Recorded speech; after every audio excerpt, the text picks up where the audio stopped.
साधो भाई निर्गुण का पद जीना। साधो भाई निर्गुण का पद जीना। साधो भाई निर्गुण का पद जीना। सतगुरु साधन की लख युक्ति लखे संत परवीना। सतगुरु साधन की लख युक्ति लखे संत परवीना। साधो भाई निर्गुण का पद जीना। साधो भाई निर्गुण का पद जीना। इंद्रियां खोज सके नहीं कबहू दृष्टि मुष्टि ते हीना। इंद्रियां खोज सके नहीं कबहू दृष्टि मुष्टि ते हीना। मन माड़ी गम कर कर थाके जप तप प्रपंच कीना। मन बाणी गम कर कर थाके जप तप प्रपंच कीना। पक्षी पंथ मीन का मार्ग। पक्षी पंथ मीन का मार्ग या विधि लक्षण लीना। निश्चय जान परम पद गहिया रहिया नहीं गुण तीना। निश्चय जान परम पद गहिया रहिया नहीं गुण तीना। सब में सत्ता सकल से न्यारा। सब में सत्ता सकल से न्यारा रमज समझ कर चीना। आपा उलट समाया अपना द्वैत भ्रम से छीना। आपा उलट समाया अपना द्वैत भ्रम से छीना। बोध स्वरूप अनामी चेतन निर्वाणी सुख भीना। बोध स्वरूप अनामी चेतन निर्वाणी सुख भीना। राम प्रकाश अचल धन साक्षी निज केवल मद छीना। राम प्रकाश अचल धन साक्षी निज केवल मद छीना। साधु भाई निर्गुण का पद जीना। साधु भाई निर्गुण का पद जीना।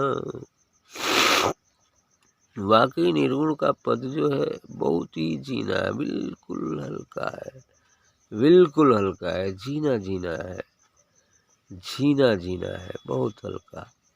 इसलिए कहा कि निर्गुण का पद जीना। जीना हो तो कहते हैं जीनी चादर होता है ना, झीनी झीनी बीनी जो पतली हो है ना, जिसके आर पार कुछ देखा जा सके, झीना और हल्का सा। साधो भाई निर्गुण का पद झीना। सतगुरु साधन की लख युक्ति लखे संत प्रवीणा। किसी संत महापुरुष सदगुरु की बताए मार्ग से ही चलकर कोई प्रवीण साधक ही संत बन पाता है ना। जो चतुर है यानी प्रवीण है वही उसको लख पाता है लक्ष्य को। इसलिए कहे कि सदगुरु साधन की लख युक्ति। बिना सदगुरु की सहायता से, बिना सदगुरु के मार्ग और युक्ति से कोई भी उसको नहीं लग पाता है। तो ये कहे कि सदगुरु साधन की लख युक्ति, इसी उपाय से, इसी युक्ति से साधना सत्संग करके सदगुरु का लखे संत प्रवीणा। कोई प्रवीण संत इसको देख पाता है। अब देख लिया तो संत हो ही गया, अब क्या रह गया। इंद्रियां खोज सके नहीं कबहू। इंद्रियों के माध्यम से इसे कभी नहीं देखा जा सकता। कहा ना, ये तो वाचो निवर्तन्ते आप अप्राप्य मनसा सह न तत्र चक्षुर गच्छति न वागच्छति न मन। इंद्रियां यहाँ समाप्त हो गई। तो इस तरह से इन्होंने कहा कि इंद्रियां खोज सके नहीं कबहू, दृष्टि मुष्टि ते ही ना, यानी दृष्टि मुष्टि पकड़ में नहीं आता, दृष्टि से भी नहीं देखा जाएगा, है ना, विवेक दृष्टि से देखा जाएगा जब हमारे सभी आवरण क्षीण हो जाएगा। आगे कहे, मन वाणी गम गम कर था, गम कर कर था कि जब तक प्रपंच की ना। अबे मन से वाणी से लगा, बड़ा लोग राम राम कृष्ण कृष्ण क्या क्या गुरु गुरु सब कुछ रटते। अब वाणी से रटने से क्या होगा? भात भात चिल्लाने से पेट भरेगा, रोटी रोटी चिल्लाने से भूख जाएगी, पानी पानी चिल्लाने से प्यास मिटेगी। अरे यदि इसको मिटाना है तो इसको अंदर मुख के माध्यम से ले जाना पड़ेगा। तो ये तो प्यास और भूख को हमारे मिटाएगी। और जो वो प्यास है, अशांति है, जो जिज्ञासा है कि हम शांत हो जाए, तो उस प्यास को मिटाने के लिए तो ध्यान के माध्यम से अंदर में ले जाना पड़ेगा उस दिव्यता को। ध्यान के माध्यम से उस परम ज्योति को अंदर ले जाना पड़ेगा गुरु के माध्यम से, तब धीरे धीरे शांत। और उसको स्थान है हृदय, हृदय के माध्यम से जाएगा। तो वही बात कि मन वाणी गम कर कर था कि जब तब प्रपंच की ना। बड़ा जब तप करने वाले करते हैं, बड़ा प्रपंच होता है, नौटंकी, है ना, यज्ञ तीर्थ हवन व्रत, इन सब में से परे है मतलब प्रपंच की ना। तो है क्या ये? पक्षी पंथ मीन का मार्ग। ये मार्ग विहंगम मार्ग है। जैसे पक्षी उड़कर चला जाता है, कोई मार्ग नीचे नहीं बनाता है कि उस पर कोई और चले। वो जिधर जाएगा उधर मार्ग बन जाएगा उसकी, मार्ग की उसको कोई आवश्यकता नहीं। तो इसलिए कह रहे हैं ये मार्ग पक्षी का मार्ग है, मीन का मार्ग है। यहाँ से मीन मार्ग आगे बढ़ते हैं। जो जो हम आगे बढ़ते जाते हैं तो मीन जानते हैं, जहाँ से जल की धारा आती है तो ये उल्टा चलते हैं। मछलियाँ कहाँ चलती हैं? उल्टा चलती हैं, ऐसा ही नियम। तो उल्टा चलते हैं, तो वही मीन मार्ग से हमें चलना पड़ेगा। और मीन मार्ग से चलकर जब हम पहुंच जाएंगे तो विहंगम मार्ग लागू हो जाएगा। कैसे? अब सदगुरु जो है, सदगुरु के यहाँ से जो दिव्य प्रकाश निकलता है, तो उधर को साधक अब उधर अपना मन लगाए तो वहाँ से प्रकाश तो झर रहा है, झर रहा है तो अपने मन को, अपनी दृष्टि को वहीं लगा रहा है और धीरे धीरे चल रहा है। अब ऐसे ही चलते चलते चलते त्रिकुटी तक जाएगा वो, है ना, चलते चलते त्रिकुटी तक जाएगा, धीरे धीरे चलते चलते।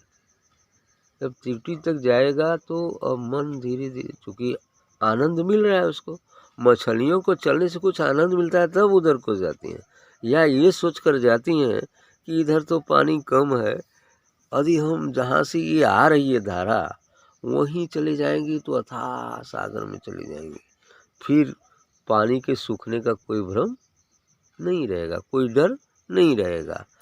इस प्रकार से अब साधक भी, अब थोड़ा सा आनंद मिल गया तो करें, अब इतने आनंद से काम नहीं चलेगा।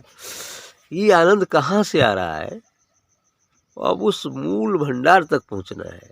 तो अब ये भी मीन मार्ग से धीरे धीरे उस आनंद के वशीभूत होकर के धीरे धीरे चढ़ते जाता है। मार्ग में कठिनाइयाँ आती हैं, वो सारी चीज़ें, है ना।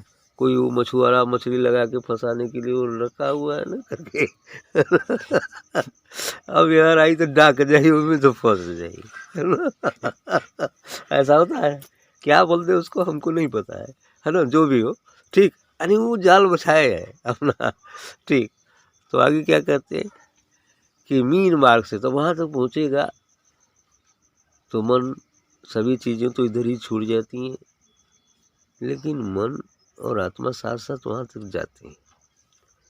अब त्रिकुटी चूँकि मन का उद्गम स्थल है, अब उसके आगे मन नहीं जा सकता, वहाँ तक पहुँचा देता है, ये कमाल करता है ना।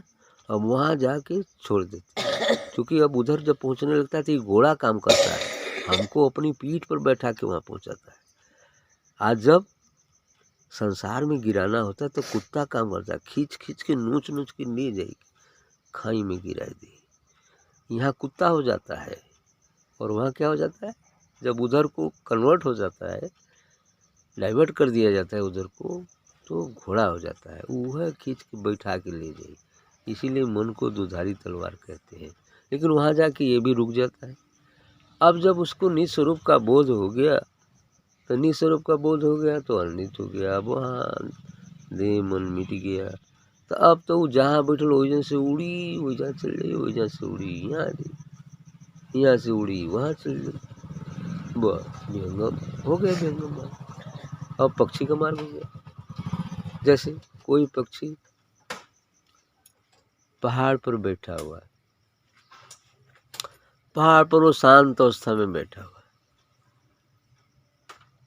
शांत अवस्था में बैठा हुआ है, और जब उसे कुछ भूख लगती है, उसे सताती है, भोजन की ज़रूरत होती है, तो वो वहीं से देख लेता है कि वहाँ भोजन है, वहाँ पेड़ पर फल है नीचे, सटाक से वहाँ उड़ेगा और आके चारा ले ले। कबूतर है ना, कबूतर, उसका आँख तेज होता है, और पहाड़ी पर भी बैठा है तो उसको दूरी तक दिखाई देता है, तो वो अपना वहाँ से भूख लेगा, तुरंत वहाँ चला जाएगा, पी लिया, फिर उड़ के वहाँ चला जाएगा। अर्थात कोई भी संत सद्गुरु यदि शरीर में है तो वहीं रहते हैं। यदि संसार की कुछ आवश्यकताएं हैं, कुछ कर्तव्य कर्म है जिसे पूरा करना है, कुछ करुणा है जिनके प्रति उन्हें मार्गदर्शन करना है, तो क्या है, वहाँ से यहाँ आ जाते हैं। लेकिन उसका याद उसी की याद रहती है, भले वो यहाँ है लेकिन याद किसकी है, वहीं की है। ठीक, और यहाँ आ जाते हैं, चारा बीनते हैं, फिर वहाँ का वहाँ चले जाते हैं। अब ये विहंगम मार्ग, ठीक, हाँ, तो ये चीज़ है, यह विधि लक्षण ही न लीना, इस प्रकार से है ना, ये लक्षण है, या विधि लक्षण लीना, यही लक्षण है। तब यही सब चीज़ें हमें लीन करती हैं साधना सत्संग में। आगे क्या है, निश्चय जान परम पद गइया, रहिया नहीं गुणती ना। तो इस बात को निश्चय समझ करके जो परम पद है, अर्थात जो निर्गुण सत्ता है, जो अनाम है, अभी शून्य में हमें नाम का बोध होता है, और जब निर्गुण महाशून्य में जाते हैं तब अनाम का बोध होता है, जिसका कोई नाम नहीं है और सब नाम उसी का है। उसका कोई नाम नहीं है और सब नाम उसी का है, यह बात आती है। ठीक, नाम तो हमारा नाम मिल गया, आत्मा। अनाम वो चीज़ है जो दूध के अंदर छिपा है, जिसे घी कहते है ना, ये चीज़ है। आत्मा में परमात्मा छिपा है। रहियो नहीं गुण तीना, तीनों गुणों के अधीन नहीं रहना, तीनों गुण से परे जाओ। तीन गुण तो संसार में फंसाने का काम करते हैं ना। आगे कहते हैं, सब में सत्ता सकल से न्यारा, सब में तो उन्हीं की सत्ता है, उस निर्गुण ज्योति की ही सत्ता है। लेकिन सबसे न्यारा अभी पीछे बताया कि सब में होते हुए भी सबसे अलग थलग, सबसे न्यारा भी है। रमज समझ कर चीना, बिल्कुल रम रम कर समझ कर चीन लो, है ना।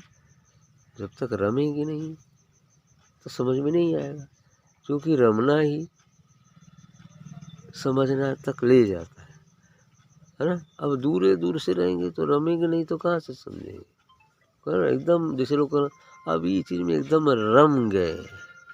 रमने का मतलब पूरा हमेशा उसी की जिक्र, उसी की चर्चा, उसी की याद, ये रमना होता है। ठीक है, बोध स्वरूप अनामी चेतन निर्वाणी सुख बीना, ये बोध यहाँ पर जाने पर ही पूर्ण बोध होता है, पूर्ण शांति होती है, पूर्णता यहीं पर प्राप्त होती है। इसलिए कहा गया कि बोध स्वरूप अनामी चेतन, वही अनामी जो परम चैतन्य है, जो अनाम है, वही स्वरूप हमारा है और वही पूर्णता है। निर्वाणी सुख बिना, जो निर्वाण है और सुखों का भंडार, महासुख का भंडार है ना, ऐसा वहाँ जाना है। तो राम प्रकाश अचल धन साक्षी अभी ही अचल धन है। ये जिसको प्राप्त हो गया अचल धन। निज केवल मत छीना, बस हमें अपने मद अभिमान अर्थात अहंकार को मिटा दें। हम अपने आप को मिटा दें।